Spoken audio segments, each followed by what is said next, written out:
Hello everyone, I am your teacher for this question. Let me explain this question to you now.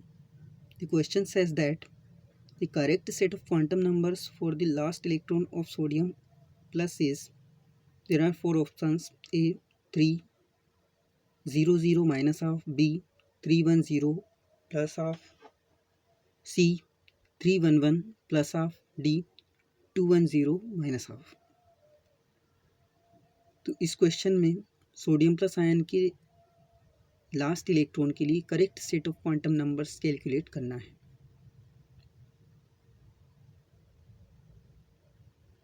Normally अगर हम sodium के लिए देखते हैं तो सोडियम में 11 इलेक्ट्रॉन प्रेजेंट हैं, जिनमें से 2 1s में, 2 2s में, 6 2p में, और लास्ट इलेक्ट्रॉन होता है 1 जो होता है 3s में। लेकिन क्वेश्चन में हमको सोडियम नहीं दिया है सोडियम प्लस आयन, जिसमें होते हैं केवल 10 इलेक्ट्रॉन। तो 10 इलेक्ट्रॉन के लिए इलेक्ट्रॉनिक कन्फिग्रेशन होता है 1s2, 2s2, 2p6 और 3s। ये ऑर्बिटल इसके अंदर प्रेजेंट नहीं होगा, मतलब लास्ट इलेक्ट्रॉन 2p के अंदर एंटर होता है, जिसको हम इस तरह से लिख सकते हैं।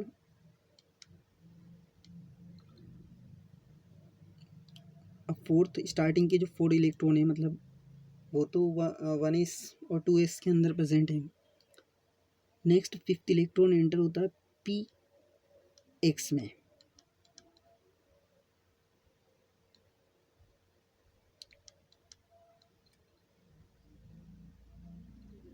सिक्स्थ इलेक्ट्रॉन py में,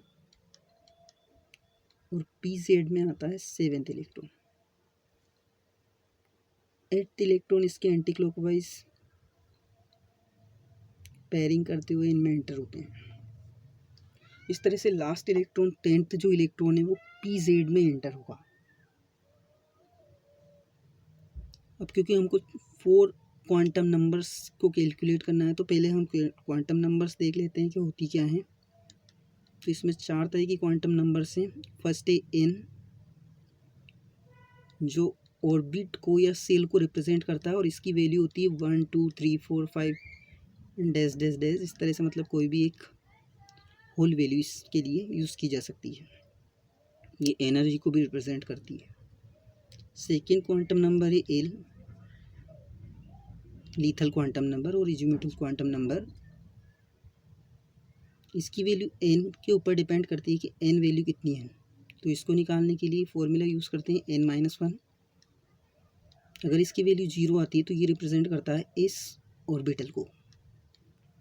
अगर 1 तो ये रिप्रेजेंट करता है p ऑर्बिटल को। अगर 2 हो तो रिप्रेजेंट करता है d ऑर्बिटल को। इससे अगर इसकी वैल्यू 3 हो तो ये रिप्रेजेंट करता है f ऑर्बिटल को। थर्ड क्वांटम नंबर होती है मैग्नेटिक क्वांटम नंबर। यहाँ पर एम की वैल्यू डिपेंड करती है एल वैल्यू पर, जो इसकी प्लस एल से माइनस एल तक हो सकते हैं। फॉर एग्जांपल कि अगर 0 आता है एल की वैल्यू, तो एम की वैल्यू सेम होगी 0। अगर ये 1 आता है तो इसकी फर्स्ट वैल्यू होगी +1, सेकेंड होगी माइनस, थर्ड होगी 0। इसी तरह से 2 के लिए +2, +1, 0, -1, -2।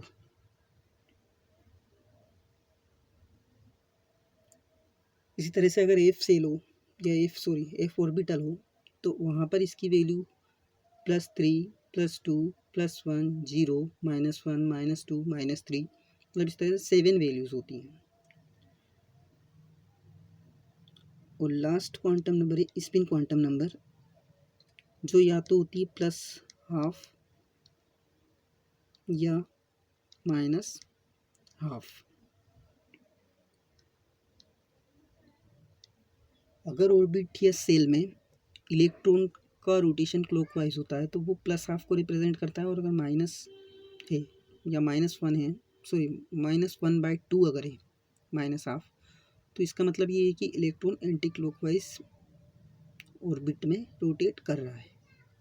तो इस तरह से ये 4 क्वांटम नंबर्स हैं, जिसमें से n principal quantum number, l lethal quantum number, azimuthal quantum number, magnetic quantum number m, और s होती है स्पिन क्वांटम नंबर, जो इलेक्ट्रॉनों की रोटेशन को रिप्रेजेंट करती है।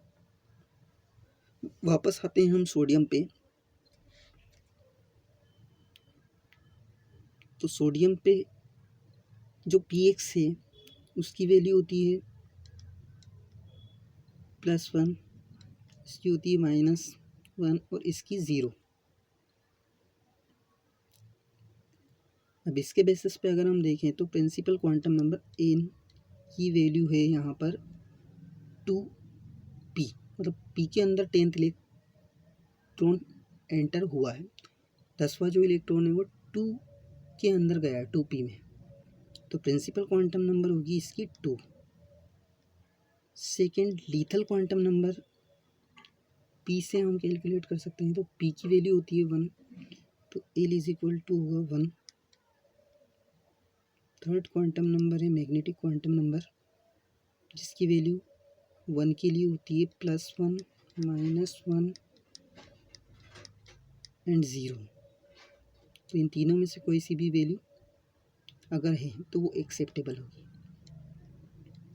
करेक्ट होगी। लास्ट है प्लस हाफ या माइनस हाफ।